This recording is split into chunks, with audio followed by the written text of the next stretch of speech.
जय हिंद दोस्तों। आज इस वीडियो में हम 10 का वर्गमूल क्या होगा भाग इससे निकालना सीखेंगे। तो सबसे पहले क्या करते हैं दोस्तों, 10 का वर्गमूल अगर हम देखा जाए तो अगर 10 को हम अंडर रूट इस तरह लिखते हैं और 10 का वर्गमूल अगर निकाला जाए तो 10 का वर्गमूल क्या होगा।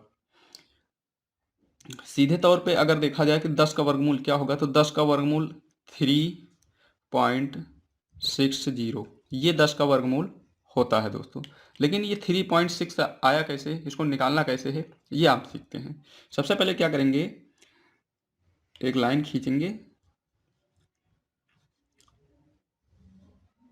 इस तरह से और यहाँ पे लिख लेंगे 10।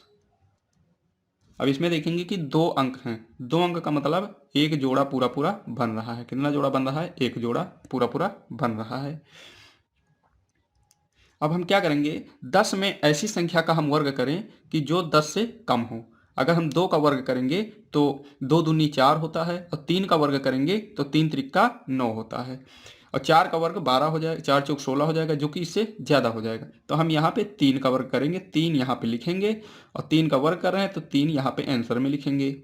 ओके फ्रेंड्स, अब क्या करेंगे, 3 का वर्ग करेंगे 9 आ जाएगा, 3 त्रिका 9। अब 3 का वर्ग करने के बाद 3 को हम इसमें ऐड कर देंगे और एक लाइन खींचेंगे, 10 में से 9 को माइनस करेंगे 1 बच जाएगा और इधर 3 को ऐड कर लेंगे, इन दोनों को ऐड कर लेंगे, 3 ऐड करेंगे 6 हो जाएगा। अब क्या करेंगे, अब यहाँ पे अगर हम पॉइंट लगाते हैं यहाँ, क्योंकि यहाँ 1 बचा अभी शेष है, इसको हमें काटना है, तो अगर यहाँ पॉइंट लगाएंगे तो यहाँ पे 0 बढ़ जाएगा। अब यहाँ पे क्या होता है कि जब हम पॉइंट लगाते हैं तो 2 0 साथ में बढ़ते हैं, क्योंकि भाग करने में 1 0 बढ़ता है, लेकिन भाग से वर्गमूल निकालने में जब पॉइंट लगाते हैं तो 2 0 साथ में बढ़ते हैं।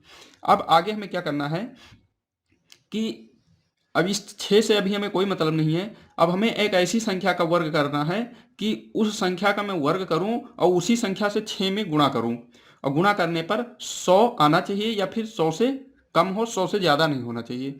तो अगर हम 2 का करते हैं तो 2 दूनी 4, यहाँ पे 4 हो जाएगा और 2 छंग 12, तो मतलब कितना आ जाएगा, 12 और 4 124 हो जाएगा, जो कि 100 से ज़्यादा है। तो हम किससे करेंगे, 1 का वर्ग करेंगे। तो 1 का जब वर्ग करेंगे तो 1 को यहाँ लिखेंगे और 1 का वर्ग करेंगे 1 1 जा 1 हो जाएगा और 1 को 6 में करेंगे 6 हो जाएगा। अब दोबारा क्या करेंगे, 1 को फिर 1 में ऐड कर देंगे, यहाँ पे माइनस कर देंगे, 100 में से 61 माइनस कर देंगे तो कितना बचेगा, 39 बचेगा। कितना बचेगा दोस्तों, 39 बचेगा और यहाँ पे 1 में 1 ऐड करेंगे 2 हो जाएगा, 6 के उतार लेंगे। अब क्या करना है, अब यहाँ पे हम देखते हैं कि इसका 6 आ रहा है ना, तो हम 6 से कर देते हैं। 6 का जब वर्ग करेंगे तो 6 चाहंक कितना हो जाएगा। अब देखिए यहाँ पे पॉइंट लगा है तो यहाँ पे 2 0 हम और बढ़ा लेंगे। अब 6 का वर्ग करेंगे, 6 चाहंक 36 हो जाएगा, हासिल 3 आया, 6 दूनी, अब 6 से इसमें गुणा करेंगे, 6 दूनी 12 और 12 3 कितना हो जाएगा, 15 हो जाएगा, हासिल फिर कितना आया, 1 आया और 6 छांग 36 और 1 37 हो जाएगा। ओके दोस्तों, अब यहाँ पे हम फिर लाइन खींचेंगे 6 को, फिर इसमें अगर हम ऐड करना चाहें, अगर दशमलव के आगे हमें 2 के बाद या 3 4 अंक तक निकालना है तो आगे फिर हम वही प्रोसेस करते चले जाएंगे, इसको माइनस कर देंगे, इसको ऐड कर लेंगे, उसके बाद वही प्रोसेस करते चले जाएंगे। तो दोस्तों उम्मीद करता हूँ ये आपको निकालना आ गया होगा और ये हमारा 3.16 आ गया, क्योंकि 2 अंक तक ही विशेष पूछा जाता है। तो मिलते हैं दोस्तों अगली वीडियो में। जय हिंद।